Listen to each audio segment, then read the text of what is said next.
Assalamualaikum warahmatullahi wabarakatuh.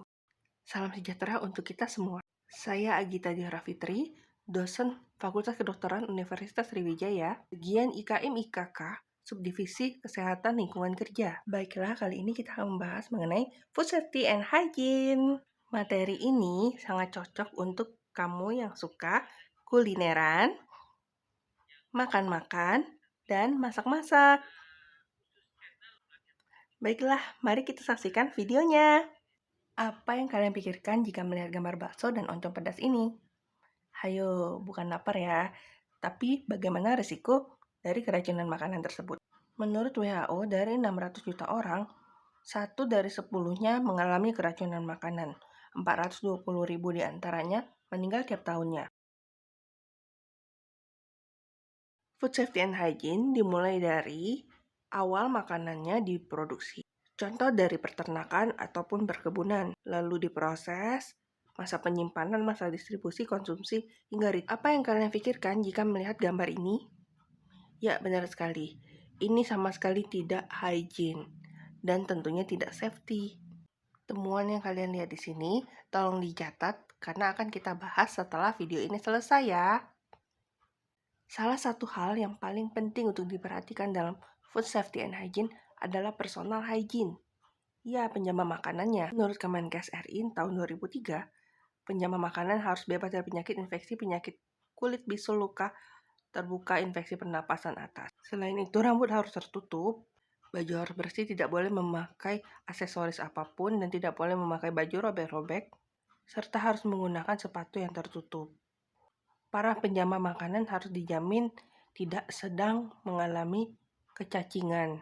Yang dimaksud dengan penjamah makanan adalah mereka yang berinteraksi langsung dalam proses pembuatan makanan, atau yang sering kita sebut chef atau koki.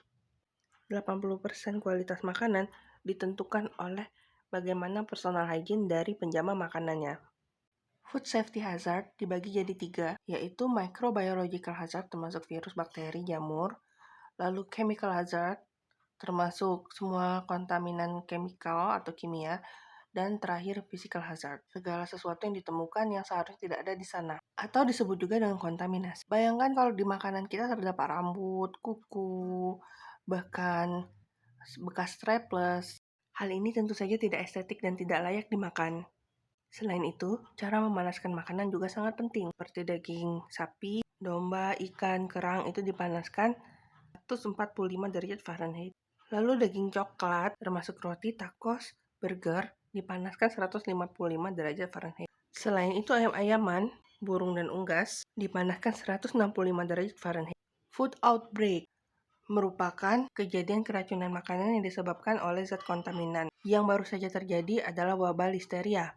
Paling terakhir, wabah listeria ditemukan di jamur kinoki. Dapat menyebabkan sepsis, meningitis, dan encephalitis. Lingkungan dan sumber makanan juga sangat penting. Inilah salah satu penjamin makanan terkontaminasi atau tidak. Faktor pemukiman seperti pemukiman mewah, pemukiman menengah, pemukiman sedang, pemukiman kumuh, korelasi dengan letak geografis, berkorelasi juga dengan lingkungan tempat tinggal, apakah lingkungan industri, lingkungan tempat pembuangan akhir, faktor lainnya seperti drainase dan kondisi jalan. Berhubungan dengan sosioekonomi, yaitu tingkat pengetahuan, sikap, dan perilaku, lalu fasilitas berhubungan dengan sarana pembuangan sampah dan pembersihan lingkungan, dan juga sarana suplai air bersih. Hygiene dari sebuah daerah itu berhubungan banget dengan bakteria, mana hygiene itu berhubungan dengan kebersihan dapur, kebersihan rumah, kebersihan alat masak, sedangkan bakteria akan timbul jika itu kotor. Walaupun begitu, bakteria tetap bisa mati jika dipanaskan dengan suhu tertentu. Untuk mencegahnya, kita harus melakukan peningkatan pada pembersihan personal hygiene seperti mencuci tangan sebelum masak dan memakan. Lalu jauhkan dari semua kontaminasi yang bisa saja terjadi pada makanan kita. Dan rajin cuci baju, jangan sampai memakai baju kotor pada saat kita memasak ataupun memakan. Adanya bakteria di makanan juga dapat memicu tumbuhnya jamur. Dan jamur juga bisa tumbuh di tempat makanan yang tidak bersih dicuci. Makanan laut seperti hewan laut yang bercangkang seperti udang dan kerang dan ikan pada penelitian Hus et al. Tahun 2000 ditemukan memiliki bakteria, biotoksin, skombrotoxin pada ikan. Virus yang terkonfirmasi pada sel fish itu sebesar 18 atau 53%, dan 134 atau 92%-nya dari ikan. Dengan total 146 sampel ikan dan 34 sampel dari sel fish atau hewan laut bercangkang. Penelitian dilakukan Wilkinson et al. Tahun 2020 menemukan mikroplastik di dalam laut dan sungai sehingga mikrobiota lautnya juga terpapar. Hal ini tentu saja dapat bersifat karsinogenik untuk kita yang memakan seafood atau makanan laut tersebut.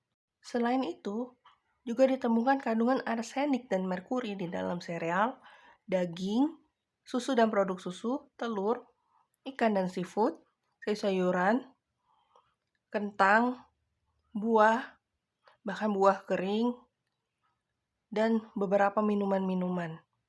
Penelitian ini dilakukan oleh Filippini et al. Tahun 2018. Seperti yang kita ketahui, arsenik dan merkuri memiliki dampak bagi risiko kesehatan untuk kita yang memakannya, baik pada manusia dan hewan. Selain itu, sapi yang berada di TPA, tempat pembuangan akhir, juga sangat berisiko. Dibandingkan dengan sapi yang ada di peternakan, sapi di tempat TPA memiliki kadar timbal kadmium dan tembaga yang sangat tinggi, dan ini berisiko karsinogenik untuk manusia dan hewan yang memakannya.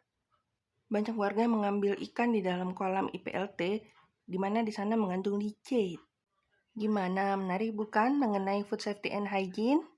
Jika ingin bertanya dan berdiskusi, boleh ditulis di kolom komentar di bawah ini. Jangan lupa subscribe ya. Semoga bermanfaat dan terima kasih sudah menonton.